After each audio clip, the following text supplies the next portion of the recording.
Praise the lord. ఈరోజు కీర్తనల గ్రంథం 65వ అధ్యాయాన్ని చదువుకుందాం.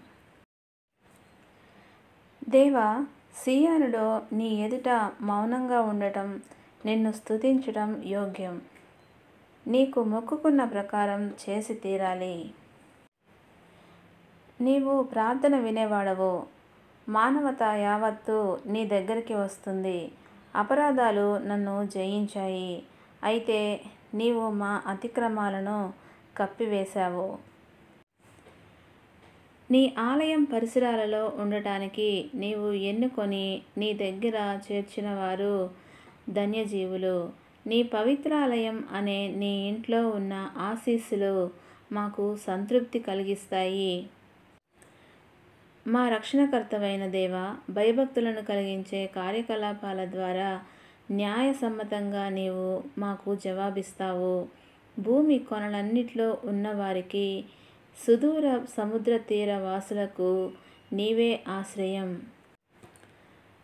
ప్రభావ సంపన్నతే ఆయనకు నడికట్టు. తన బలంతో పర్వతాలను సుస్థిరం చేశాడు. ఆయన సముద్రం హోరును, అలల ఘోషను ప్రశాంతం చేస్తాడు. జనాల కలకలం అణచివేస్తాడు. భూగోళం పొలిమేరలలో నివసించే ప్రజలు నీ సూచకమైన క్రియలు చూసి భయపడతారు. ఉదయ సాయంత్రాల ఆరంభం ఉత్సాహజనకమైన పాటలతో నింపివేస్తున్నావు. నీవు ఈ భూమిని సందర్శిస్తావు. అది పొంగి పొర్లిపోతుంది. దానిని చాలా ఫలవంతం చేస్తావు. దేవుని నది జలమయం. మనుషులకు ధాన్యం అనుగ్రహిస్తావు. నీవు భూమిని సంసిద్ధం చేస్తావు. దాని దుక్కులకు సమృద్ధిగా నీరు ప్రసాదిస్తావు. నాగటి చాళ్ల మధ్య భూమిని సమతలం చేస్తావు.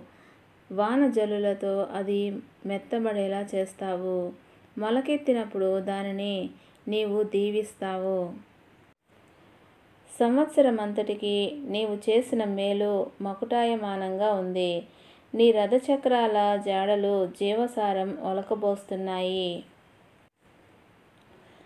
అడవి బీళ్లు నాని సారాన్ని చిందుతున్నాయి. కొండలు ఆనందాన్ని నడుముకు చుట్టుకున్నాయి. పచ్చిక మైదానాలను గొర్రెల మందలు వస్త్రంలాగా అలంకరించాయి. లోయలో అంతటా సస్యాలే. అవన్నీ ఆనందధ్వనులు చేస్తున్నాయి. అన్నీ సంగీతం పాడుతున్నాయి.